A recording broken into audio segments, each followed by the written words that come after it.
Hello ನಮಸ್ಕಾರ. ನಾನು ನಿಮ್ಮ ಸ್ಪರ್ಶ ಗೌಡ. ಯಾರೆಲ್ಲ ಇನ್ನು ಕಾಮನಬಿಲ್ಲು ಕಥಾಗುಚ್ಛ ಯೂಟ್ಯೂಬ್ ಚಾನಲ್ಗೆ ಸಬ್ಸ್ಕ್ರೈಬ್ ಆಗಿಲ್ವೋ ಕೂಡಲೇ ಸಬ್ಸ್ಕ್ರೈಬ್ ಆಗಿ. ಕತೆ ಇಷ್ಟ ಆದರೆ ಶೇರ್ ಮಾಡಿ, ಲೈಕ್ ಮಾಡಿ ಹಾಗೂ ಕಮೆಂಟ್ ಮಾಡಿ.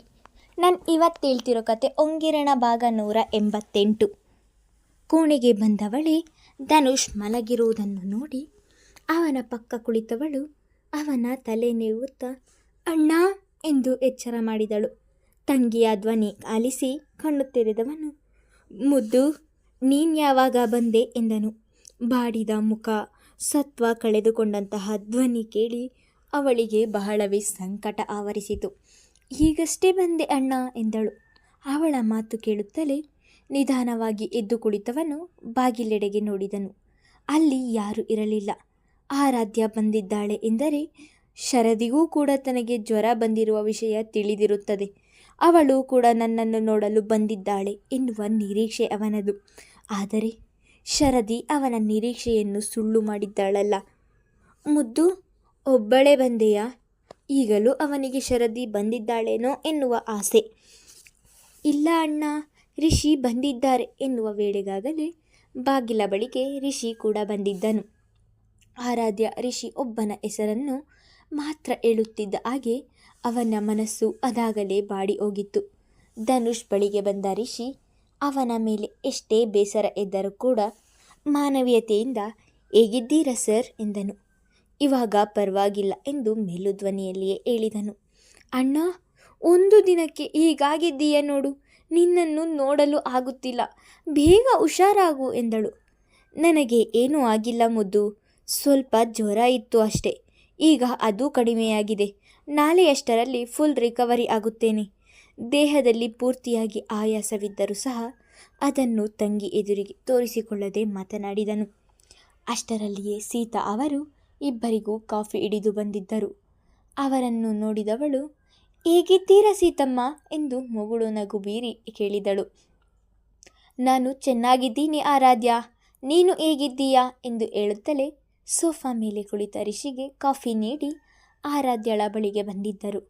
ನಾನು ಚೆನ್ನಾಗಿದ್ದೀನಿ ಸೀತಮ್ಮ ಎಂದು ಹೇಳಿದವಳು ಕಾಫಿ ತೆಗೆದುಕೊಂಡಿದ್ದಳು. ಅಲ್ಲಿ ಯಾರು ಯಾರು ಇದ್ದಾರೆ ಎನ್ನುವ ಯಾವ ಯೋಚನೆಯನ್ನು ಮಾಡದೆ ಆರಾಧ್ಯ, ಶರದಿ ಹೇಗಿದ್ದಾಳೆ ಎಂದು ಕೇಳಿದ್ದರು. ಪ್ರತಿದಿನ ಅವರಿಗೆ ಕೆಲಸಕ್ಕೆ ಸಹಾಯ ಮಾಡುತ್ತಾ ಆಂಟಿ ಎಂದು ಅವರ ಹಿಂದೆ ಮುಂದೆ ಸುತ್ತಿ ಮಾತನಾಡಿಸುತ್ತಿದ್ದವಳು ಈಗ ಮನೆಯಲ್ಲಿ ಇಲ್ಲದೆ ಇರುವ ಗೈರು ಸೀತಾ ಅವರಿಗೂ ಕೂಡ ಕಾಡುತ್ತಿದೆ. ಸೀತಾ ಅವರ ಮಾತಿಗೆ ಮೂವರು ಮೌನವಾಗಿ ಉಳಿದರು. ಸೀತಾ ಅವರು ಶರದಿ ಹೆಸರು ಹೇಳುತ್ತಿದ್ದ ಹಾಗೆ ಆರಾಧ್ಯ ಧನುಷ್ ಮುಖ ನೋಡಿದರೆ ಅವನು ತಲೆ ತಗ್ಗಿಸಿ ಕುಳಿತನು. ಶರದಿಯ ಬಗ್ಗೆ ತಂಗಿಯ ಬಳಿ ತಾನೇ ಕೇಳಬೇಕು ಎಂದುಕೊಂಡಿದ್ದವನಿಗೆ ಸೀತಾ ಅವರೇ ಕೇಳಿದ್ದು ಸುಲಭವಾದಂತಾಯಿತು.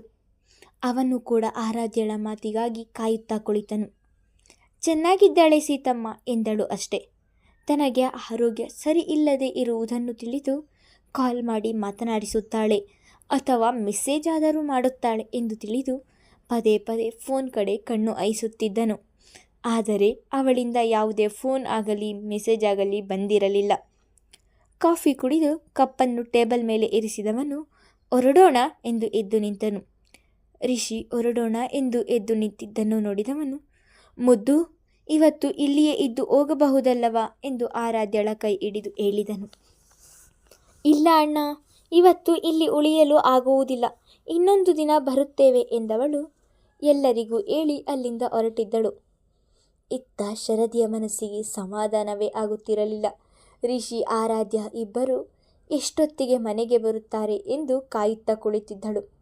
ಅವಳ ಕಾಯುವಿಕೆಗೆ ಕೊನೆ ಎಂಬಂತೆ ಇಬ್ಬರು ಮನೆಗೆ ಬಂದಿದ್ದರು. ಆದರೆ ಅಣ್ಣನ ಎದುರಿಗೆ ಧನುಷ್ ಬಗ್ಗೆ ವಿಚಾರಿಸಲು ಆಗದೆ ಒದ್ದಾಡಿ ಹೋದಳು. ವಸುಂಧರ ಅವರು ಶರದಿಯನ್ನು ಚೆನ್ನಾಗಿ ಮಾತನಾಡಿಸುತ್ತಿರುವುದನ್ನು ನೋಡಿದವಳು ಆಶ್ಚರ್ಯವಾಗಿ, ಶರದಿ, ಅತ್ತೆಗೆ ಏನು ಮೋಡಿ ಮಾಡಿದೆ? ನಾವು ಹೋಗಿ ಬರುವಷ್ಟರಲ್ಲಿ ನಿನ್ನನ್ನು ಅಷ್ಟು ಚೆನ್ನಾಗಿ ಮಾತನಾಡಿಸುತ್ತಿದ್ದಾರಲ್ಲ ಎಂದಳು. ಅಮ್ಮ ಹಾಗೆ ಆರಾಧ್ಯ, ಅದರಲ್ಲೂ ಮಕ್ಕಳ ಮೇಲೆ ಹೆಚ್ಚು ದಿನ ಕೋಪ ಮಾಡಿಕೊಳ್ಳಲು ಸಾಧ್ಯವ ಹೇಳು, ಅದಕ್ಕೆ ಮಾತನಾಡಿಸುತ್ತಿದ್ದಾರೆ ಎಂದಳು. ರಿಷಿ ಕೋಣೆಯಲ್ಲಿ ವಸುಂಧರ ಅವರು ಅಡುಗೆ ಮನೆಯಲ್ಲಿ ಇರುವುದನ್ನು ನೋಡಿ ಆರಾಧ್ಯಳ ಕೈ ಹಿಡಿದು ಹೊರಗೆ ಕರೆದುಕೊಂಡು ಬಂದವಳು, ಆರಾಧ್ಯ, ಧನು ಹೇಗಿದ್ದಾನೆ? ಜ್ವರ ಕಡಿಮೆಯಾಗಿದೆಯಾ ಎಂದಳು. ಶರದಿಯ ಮನಸ್ಸಿಗೆ ತಳಮಳವನ್ನು ಗುರುತಿಸಿದವಳು ಮನದಲ್ಲಿಯೇ ಒಂದು ಉಪಾಯವನ್ನು ಮಾಡಿ ತನ್ನ ಮೊಗವನ್ನು ಸಪ್ಪಗೆ ಮಾಡಿಕೊಂಡು, ಶರದಿ, ಅಣ್ಣನ ಜ್ವರ ಇನ್ನೂ ಕಮ್ಮಿಯಾಗಿಲ್ಲ. ಡಾಕ್ಟರ್ ಬಂದು ಇಂಜೆಕ್ಷನ್ ಕೊಟ್ಟರೂ ಸಹ ಟೆಂಪರೇಚರ್ ಕಮ್ಮಿ ಆಗಿಲ್ಲ. ನಾಳೆ ಹಾಸ್ಪಿಟಲ್ಗೆ ಕರೆದುಕೊಂಡು ಬನ್ನಿ, ಅಡ್ಮಿಟ್ ಮಾಡೋಣ ಎಂದು ಹೇಳಿದ್ದಾರೆ. ತುಂಬ ವೀಕ್ ಆಗಿದ್ದಾನೆ ಎಂದು ಮುಖದ ಮೇಲೆ ಬೇಸರದ ಸೋಗೆ ಒದ್ದು ಹೇಳಿದಳು. ಆರಾಧ್ಯ ಹೇಳಿದ್ದನ್ನು ನಿಜ ಎಂದು ನಂಬಿದ ಶರದಿಯ ಮನಸ್ಸಿಗೆ ತಳಮಳ ಶುರುವಾಯಿತು. ಅದಾಗಲೇ ಅವಳ ಕಣ್ಣುಗಳು ತುಂಬಿದವು. ಆರಾಧ್ಯ, ಹಾಗಾದರೆ ಅಷ್ಟೊಂದು ಹುಷಾರಿಲ್ಲವಾ? ಅದೇ ತುಂಬಿದ ಕಣ್ಣುಗಳಿಂದಲೇ ಕೇಳಿದಳು. ಆರಾಧ್ಯ ಮಾತ್ರ ಶರದಿಯ ಮಾತಿಗೆ ಉತ್ತರ ನೀಡದೆ ಅವಳ ಮುಖವನ್ನೇ ನೋಡುತ್ತಾ ನಿಂತಳು. ಆರಾಧ್ಯ ಮಾತನಾಡುತ್ತಿರುವುದನ್ನು ನೋಡಿ ಶರದಿಯೇ ಮಾತು ಮುಂದುವರಿಸಿ, ನಾನು ಕೂಡ ನಿಮ್ಮ ಜೊತೆ ಧನುಷನ್ನು ನೋಡಲು ಬರಬೇಕಿತ್ತು ಆರಾಧ್ಯ, ತಪ್ಪು ಮಾಡಿದೆ ಎಂದವಳ ಕಣ್ಣಿನಿಂದ ನೀರು ಇಳಿದಿದ್ದವು. ಒಡನೆ ಅವಳ ಕೈ ಹಿಡಿದವಳು, ಶರದಿ, ನಾನು ತಮಾಷೆ ಮಾಡಿದೆ. ಅಣ್ಣನಿಗೆ ಜ್ವರ ಪೂರ್ತಿಯಾಗಿ ಕಡಿಮೆಯಾಗಿದೆ, ಈಗ ಚೆನ್ನಾಗಿದ್ದಾನೆ ಎಂದರೆ, ಆರಾಧ್ಯ, ಇಂತಹ ವಿಷಯದಲ್ಲಿ ಯಾರಾದರೂ ತಮಾಷೆ ಮಾಡುತ್ತಾರಾ ಎಂದು ಕೋಪದಲ್ಲಿಯೇ ಹೇಳಿದಳು. ನಿನ್ನ ಮನದಲ್ಲಿ ಏನಿದೆ ಎಂದು ತಿಳಿದುಕೊಳ್ಳಬೇಕಿತ್ತು ಶರದಿ, ಅದಕ್ಕೆ ಹಾಗೆ ಹೇಳಿದೆ. ನಿನ್ನ ಮಾತುಗಳಿಂದಲೇ ನೀನು ಅಣ್ಣನನ್ನು ಎಷ್ಟು ಪ್ರೀತಿಸುತ್ತಿದ್ದೀಯಾ ಎಂದು ತಿಳಿಯುತ್ತದೆ. ಆದರೂ ಯಾಕೆ ಹೀಗೆ ಸುಮ್ಮನಿದ್ದೀಯಾ ಎಂದು ನನಗೆ ತಿಳಿಯುತ್ತಿಲ್ಲ.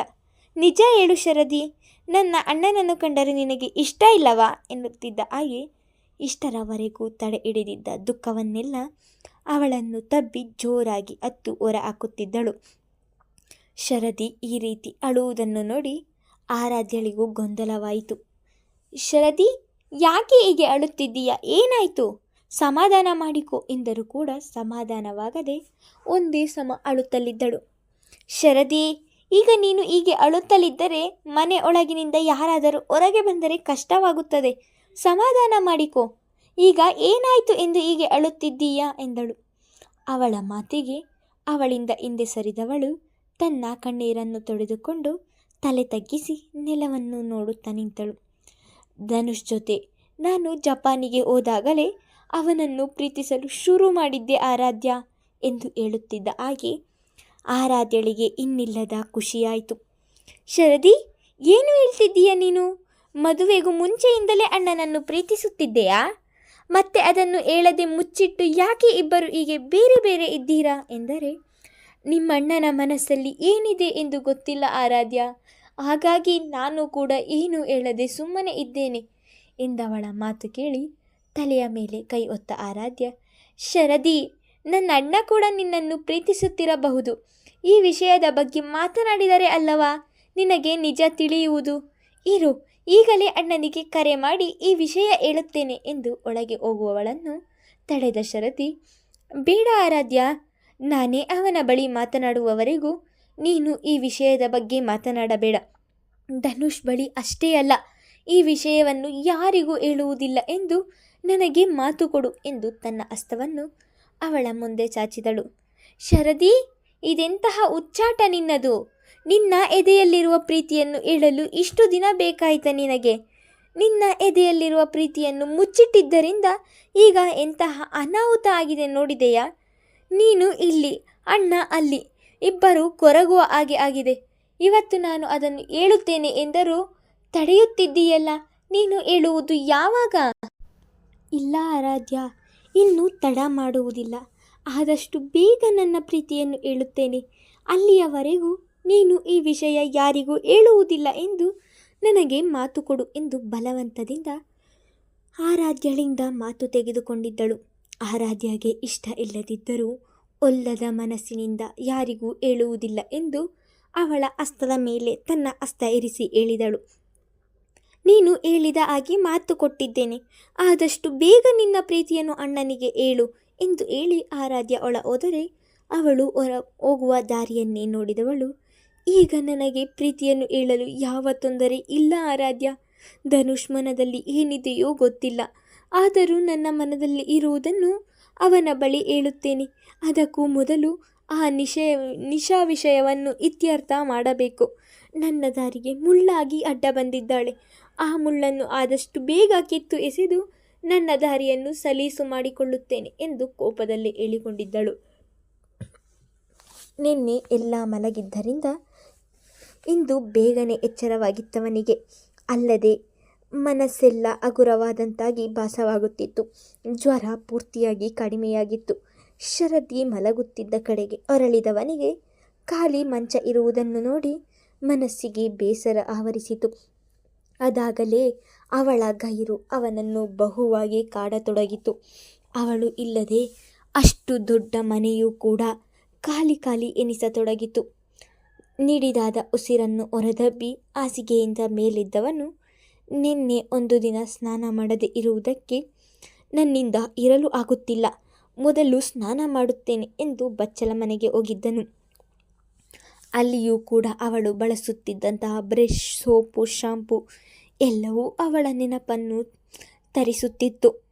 ಹೆಚ್ಚು ಹೊತ್ತು ಅಲ್ಲಿ ನಿಲ್ಲಲಾಗದೆ ಬೇಗ ಬೇಗ ಸ್ನಾನ ಮಾಡಿ ಸೊಂಟಕ್ಕೆ ಒಂದು ಟವಲ್ ಸುತ್ತಿಕೊಂಡು ಹೊರಗೆ ಬಂದವನಿಗೆ ಕನ್ನಡಿಯ ಮುಂದೆ ಬಂದು ನಿಂತರೆ ನಾನು ಮೊದಲು ಎಂದು ಇಬ್ಬರು ಜಗಳ ಆಡುತ್ತಿದ್ದಂತಹ ದೃಶ್ಯ ಅವನ ಕಣ್ಣ ಮುಂದೆ ಬಂದಿತ್ತು.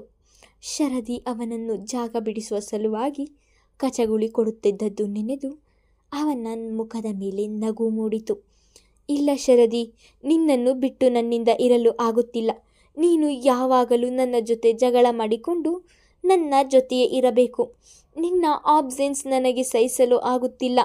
ಇದರ ಬಗ್ಗೆ ಮೊದಲು ಮಮ್ಮಿಯ ಬಳಿ ಮಾತನಾಡಬೇಕು ಎಂದು ಬೇಗ ಬೇಗ ಕೈಗೆ ಸಿಕ್ಕಂತಹ ಬಟ್ಟೆಯನ್ನು ತೊಟ್ಟುಕೊಂಡು ಕೋಣೆಯಿಂದ ಹೊರ ಬಂದಿದ್ದನು. ಮುಂದುವರೆಯುವುದು ಎಂಡ